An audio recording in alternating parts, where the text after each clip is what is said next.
Comme si cela ne suffisait pas, les avocats de Dadis semblent être en train d'enfoncer Dadis Camara. Et nous allons vous le démontrer dans la vidéo que nous vous proposons ce soir. Suivez.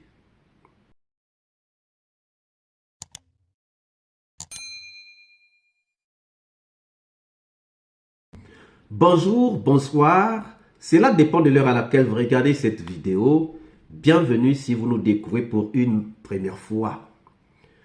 Chers amis, faisons une analyse objective, sans parti pris. Faisons une analyse. J'invite les avocats, les partisans, les pro-Dadis, les pro-Toumba, les pro-CC, les pro-Tchegbro. Analysons ensemble. Nous sommes sur la plaidoirie de Maître Pépé Lama. Et regardons, examinons ce que Maître Pépé Lama a dit, si à la fin, vous n'allez pas me donner raison. Mais avant tout, je vous laisse le suivre. Et après cet extrait, nous allons regarder tous ensemble. Suivez. La vérité du ministère public, partie principale au procès, ne devrait pas venir d'un seul côté. Le ministère public, en tant que représentant de la société, dont le capitaine Moussa Dadis est membre, devrait aussi être attentif à ce que le capitaine dit. Mais si, sous la base des préjugés, vous rejetez en bloc, vous, disons, fermez la porte à toute compréhension, vous formatez les choses pour dire tout ce qui viendra là-bas, quel que soit, ne doit pas être accessible, c'est dur. Je sais une chose, même la pièce qui a permis au ministère public de soutenir que le commandant Abba Toumba était le véritable commandant de régiment, je sais que même cette pièce a eu du mal à passer. Parce que simplement, c'est une pièce produite par la défense du capitaine Moussa Dadis Camara. On ne croit pas, on ne croit rien de tout ce qui provient du capitaine Moussa Dadis Camara et de sa défense. Mais Monsieur le Président, je vais également souligner un point qui doit attirer votre attention. Ce qui d'ailleurs peut expliquer une certaine coalition ou collision entre certaines parties civiles et certains accusés. Lisez le dossier de la procédure. Cette partie civile a dit ici avoir vu le commandant Abba Toumba Diakité à Dakar. Mais je lui ai posé la question, mais Abba Toumba étant recherché, vous l'avez vu à Dakar, vous êtes victime. Vous êtes en contact avec ceux qui vous défendent. Pourquoi vous n'avez pas dénoncé avoir vu Abba Toumba Diakité à Dakar? Elle a été incapable de vous donner une réponse. Elle est même partie jusqu'à le défendre, ce qui est d'ailleurs à son honneur. Je n'ai rien contre Abba Sidiki. Et je ne dirai pas qu'il est le responsable de ce pourquoi il est poursuivi ici. Ce n'est pas mon travail. Ce n'est pas mon travail. Je ne l'incrimine pas non plus. Mais je parle des faits. Il vous a dit que Toumba nous a sauvés. Et je pense que la défense de Toumba va en faire une bonne exploitation. Il vous dit que Toumba a été un messie. D'autres partis civils d'ailleurs ont dit la même chose. Des arguments de plus pour sa défense. Mais vous allez comprendre que les deux ont été auditionnés à Dakar, à la section recherche, le 16 décembre 2016, au même moment. Au même moment. Quelle coïncidence. Monsieur le Président, Amadou Riba, parti civil, devenu Premier ministre plus tard, vous a dit que le président Dadis est le responsable parce qu'il était le président, parce qu'il ne nous écoutait pas, il ne nous écoutait plus. Et franchement, on n'était plus d'accord avec lui. On lui demande, mais tout ce que vous dites, c'est politique. Nous voulons que nous transportions, n'est-ce pas, sur le terrain juridique. Quelles sont les preuves ou quels sont les actes matériels de complicité que vous reprochez au capitaine Moussa Dadis Camara? Il vous dit, bon, c'est lui parce qu'il était le chef de l'État, parce qu'il n'était pas d'accord avec nous, parce qu'il ne nous écoutait plus. À maintes reprises, cette question lui a été posée, mais il n'a pas été en mesure de vous citer un seul acte matériel qui vous permettrait, n'est-ce pas, de considérer que la complicité pourrait être établie à l'encontre du capitaine Moussa Dadis Camara, sans oublier au passage qu'il a renié ses déclarations tenues par devant le cours de l'instruction le 4 avril 2011, et il a justifié cette variation par le fait que les choses ont évolué avec le déroulement du procès. Après avoir entendu Toumba parler ici, il a compris qu'il s'était trompé pour accuser Toumba. C'est encore à l'honneur de la défense de Toumba d'en faire une bonne exploitation. Donc, sa version a évolué parce qu'il a suivi le débat. Ce qui veut dire, ce qu'il avait dit auparavant n'était pas la vérité. Vous en tirerez toutes les conséquences de droit. François Lonsenifal, à la recherche d'une publicité politique, simplement parce que ce procès était à l'époque très suivi. Ce procès avait captivé l'attention presque de la plupart des Guinéens. Il faut venir, n'est-ce pas, se faire une virginité politique, récolter de la sympathie, n'est-ce pas, de la population et lancer sa formation politique. Vous venez donc de suivre Maître Pépé Lama, qui est l'un des avocats de Dadis Camara, en train de faire sa plaidoirie. Le premier élément que nous retenons, il dit: même la pièce qui a permis au ministère public de comprendre qu'Aboubacar Sidiki Diakité Ditumba était le commandant du régiment a eu du mal à passer parce que cette pièce provenait de la défense de Dadis Camara. On ne croit rien de tout ce qui provient de la défense du capitaine Moussa Dadis Camara ou de lui-même, le capitaine Moussa Dadis Camara. Je ne sais pas comment vous comprenez cette phrase. Mais moi, qu'est-ce que je comprends? Je comprends que Maître Pépé Lama croit jusqu'à aujourd'hui que Toumba était le commandant du régiment. Pourtant, dans les débats, il a été acquis que Toumba n'avait pas le grade pour être commandant du régiment. Parce que dans le régiment, il y avait des bataillons. Et le régiment ne peut pas être commandé par un garde de son grade. Puisque dans le régiment, il y avait des bataillons qui étaient même commandés par des généraux et par des colonels. Ça veut dire que Toumba, en tant que commandant du régiment, en organisant une réunion du régiment, devait être en train de s'adresser, de donner des instructions aux généraux et aux colonels. Ce qui est infaisable. Et ce qui fait que Toumba n'était vraiment pas le commandant du régiment. Mais Maître Pépé croit encore que Toumba était le commandant du régiment. Ça, je pense que c'est une erreur de sa part. Et surtout, de mentionner ça dans les plaidoiries.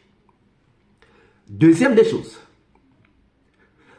il dit on ne croit rien de ce qui vient, de tout ce qui vient de la défense du capitaine Moussa Dadis Camara ou du capitaine Moussa Dadis Camara lui-même. Là aussi, moi je pense que c'est une erreur. Pourquoi? Parce que en disant cela, Pépé Lama veut nous dire qu'il a compris que le ministère public et le tribunal ne croient pas à la défense de Dadis et ne croient pas à Dadis Camara. Cela veut dire quoi? Cela veut dire que tout ce que la défense de Dadis a dit et tout ce que Dadis a dit n'est pas pris en compte par le ministère public et par le tribunal. C'est comme un aveu. C'est comme un aveu que Dadis Camara sera condamné. Puisque le tribunal ne croit pas à ce qui provient de la défense de Dadis Camara, puisque le tribunal ne croit pas à ce que Dadis Camara dit, puisque le tribunal ne croit pas à ce que la défense de Dadis Camara dit, cela sous-entend que Pepe Lama annonce déjà la condamnation de Dadis. Puisque tout ce qui a été dit par Dadis est mis à côté, tout ce qui a été dit par sa défense est mis à côté. Donc, en réalité, il veut dire que finalement, Dadis sera condamné. Il parle de la coalition entre partis civils, ministère public et certains accusés. Il donne des exemples. Il parle d'une partie civile qui a dit avoir vu Toumba à Dakar. Cette partie civile est allée jusqu'à défendre Toumba. Il dit que cette partie civile a même défendu Toumba à la barre. Et il ajoute que je sais que la défense de Toumba en fera bon usage comme argument. Donc, Pepe Lama veut dire qu'il est en train d'inciter la défense de Toumba d'utiliser ces éléments comme argument. Et si la défense de Toumba utilise ces éléments comme argument, ça sera pour quoi? Ça sera pour noyer donc Dadis. Ça sera pour noyer Dadis. Pepe Lama reconnaît que la défense de Toumba a donc des arguments qu'elle peut exploiter. Pepe Lama dit que d'autres partis civils ont d'ailleurs dit la même chose. Et Pepe Lama dit encore, mais vous allez comprendre que les deux ont été auditionnés par la section recherche à Dakar le 16 décembre 2016, au même moment. Quelle coïncidence. Mais s'il y a une commission qui se tient pour statuer sur une situation, s'il y a 3 personnes qui sont impliquées dans la même situation et que cette commission peut avoir, ou cette section peut avoir du temps pour écouter les 3 personnes au même moment ou les 5 personnes au même moment, est-ce que on va parler de coïncidence? On va parler de calendrier. Donc, lorsqu'il dit lorsqu'il se pose la question ou lorsqu'il s'exclame quelle coïncidence, il veut dire qu'il y avait un complot. Il veut dire qu'il y avait un complot. Ça veut dire que ces partis civils et Toumba sont en connivence. Voilà pourquoi il a parlé de la coalition. Troisième point, il parle d'Amadou Ouriba, c'est-à-dire Baouri, qui a dit que Dadis était le principal responsable parce qu'il ne les écoutait pas.